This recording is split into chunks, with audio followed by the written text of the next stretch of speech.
position. And we don't know that person's background, all we know that person came looking for a place to serve. That can be a big problem. We are looking for servant leaders, yes, but you need to do your due diligence in making sure that background checks are in place. And if the person refuses to have a background check, that is a red flag. Protect yourself. And then again, everything that Pastor Lisa just shared with us is no good if you're not going to follow it. It is now time for our charge conferences, and a lot of our pastors, in addition to our church councils and so forth, they're putting policies in place as a check-off. That puts you in jeopardy with the insurance company if you are not following your policy. And while I'm on that, some of our churches, in reviewing our policies, you have policies perhaps that are 20 years old. Right? And I know good and well you should have had an update by now. So my beloved friends, again, you're putting yourselves in jeopardy. We've dealt with COVID, now we're dealing with other issues.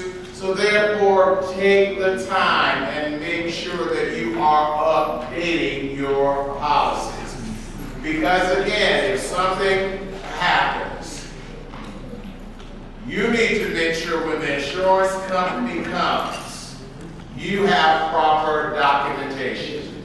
Our conference lawyer, she makes it clear, when we do trainings of this nature, make sure that we emphasize, just do not have a policy just to say, I have a checked off, but make sure you are following. And she makes it clear, I can only, and when I say she, I refer to our chancellor, she's the only one who can defend us in these circumstances as one of our lawyers, other than unless you get your own. But the thing is, she makes it clear, if they're not following policies, no need to call me. So I'm making it clear. And again, policies are not optional. All right? They are required. Trustees, again, you have a major responsibility in making sure that your policies are developed. And once you do that, you make sure, as Pastor Lisa stated, you do present them to church council and move forward. Trustees, everybody on your trustee board should be aware of your safe sanctuary policies. Hello? Hello. Okay, quiet.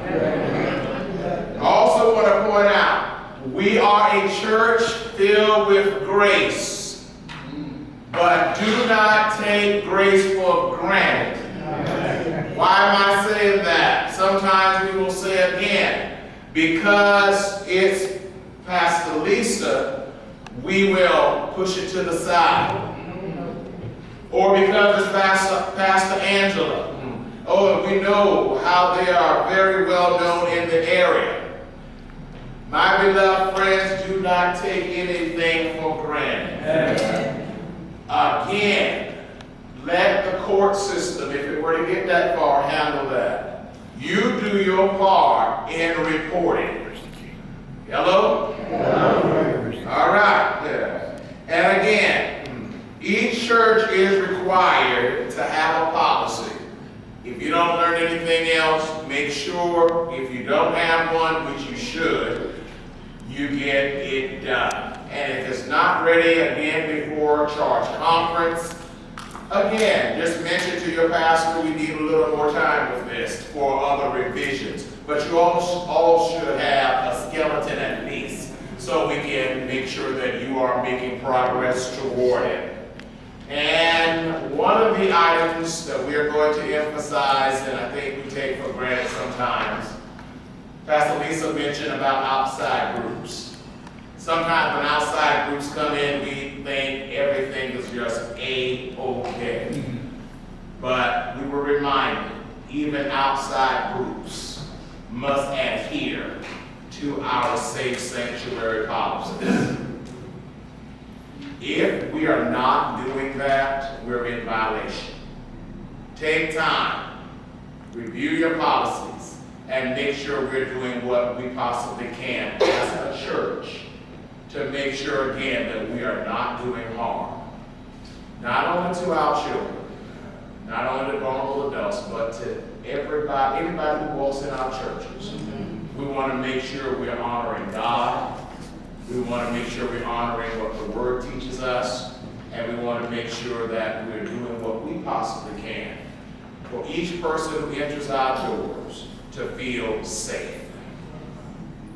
And that is important. Amen? Amen. And so, again, it is my hope that we all have learned one thing.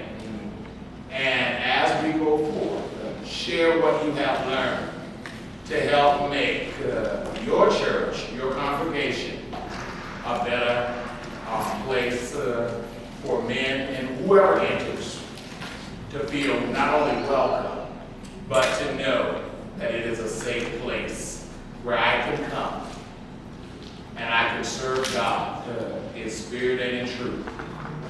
And I don't have to worry about somebody doing something inappropriate toward me.